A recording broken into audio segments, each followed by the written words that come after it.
Если ваш ребенок родился в Запорожской, Херсонской, Донецкой, Луганской областях, и у вас возникли сложности в оформлении свидетельства о рождении, досмотрите это видео до конца.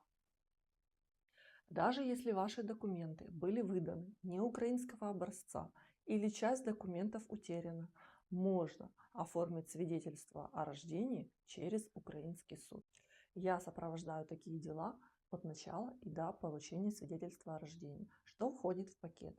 Это подготовка иска в суд, получение судебного решения и финальное получение свидетельства о рождении вашего ребенка в органах РАКС. Пересылка осуществляется по всему миру. Если вы или ваши знакомые столкнулись с такой ситуацией и вы не можете на территории Украины оформить свидетельство о рождении, пишите в комментариях, и я вам помогу с этим вопросом.